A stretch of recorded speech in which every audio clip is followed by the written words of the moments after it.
Insurance company உங்களோட கிளைமை அற்பமான காரணத்துக்காக ரிஜெக்ட் பண்ணிட்டாங்களா?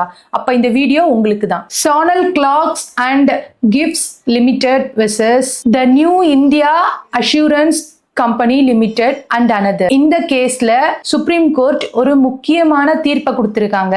அது என்னன்னா, ஒரு கம்பெனி தன்னுடைய சொத்துக்காக இன்சூரன்ஸ் எடுத்திருந்தாங்க. ஆனா எதிர்பாராத விதமா இழப்பு ஏற்பட்டதுனால அந்த இன்சூரன்ஸ் கம்பெனி கிட்ட இன்சூரன்ஸ் அமௌண்ட்டை கிளைம் பண்ணியிருக்காங்க.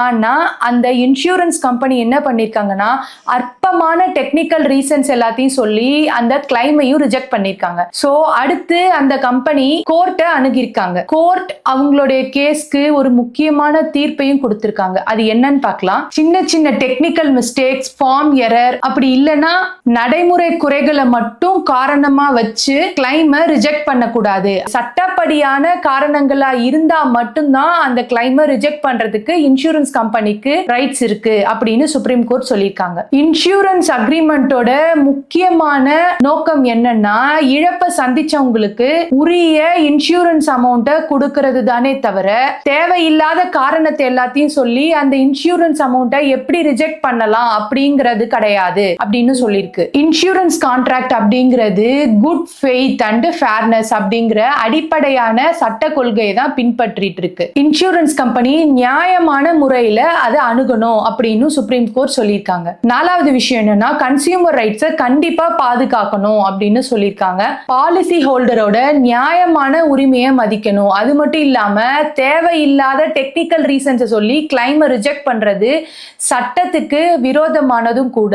இப்போ பொதுமக்களாகிய நாம முக்கியமா தெரிஞ்சுக்க வேண்டியது என்னன்னா, உங்களுடைய இன்சூரன்ஸ் கிளைம் ரிஜெக்ட் பண்ணப்பட்டிருக்கு அப்படின்னு உங்களுக்கு லெட்டர் வந்ததுன்னா அந்த லெட்டர்ல இருக்க லைன்ஸ் எல்லாத்தையும் நல்லா டீடைலா படிங்க. சட்டபூர்வமா அதை நிராகரிச்சிருக்காங்களா, அப்படி இல்லைன்னா டெக்னிக்கல், அதாவது ஒரு அற்பமான டெக்னிக்கல் ரீசன்ஸை சொல்லி நிராகரிச்சிருக்காங்களா, அப்படி ஏதாவது இருந்ததுன்னா தேவையான டாக்குமெண்ட்ஸ் வச்சு ரெப்ரசென்ட் பண்ணுங்க. தேவைப்பட்டதுன்னா இன்சூரன்ஸ் ஆம்பட்ஸ்மேன், கன்சியூமர் கமிஷன், அப்படி இல்லைன்னா உரிமை நீதிமன்றத்தையும் நீங்க அணுகலாம். ஒவ்வொரு ரிஜெக்ஷனும் சட்டப்படி சரியானது அப்படின்னு கிடையாது. ஒவ்வொரு கேஸ்க்கும் இது மாறுபடும். அதனால உங்களுக்கு வந்து ரிஜெக்ஷன் லெட்டரை தெளிவா படிச்சு தேவைப்படுற டாக்குமெண்ட்ஸை சப்மிட் பண்ணி மேல சொன்ன ஸ்டெப்ஸ் எல்லாத்தையும் கரெக்டா ஃபாலோ பண்ணுங்க. ஒவ்வொரு கேஸும் அதனுடைய தனிப்பட்ட உண்மை, அது மட்டும் இல்லாம பாலிசியோட ரூல்ஸ் அண்ட் ரெகுலேஷன்ஸை பொறுத்து அந்த கிளைமோட ரிஜெக்ஷன் அண்ட் அக்செப்டன்ஸ் இது ரெண்டுமே முடிவு செய்யப்படும். அதனால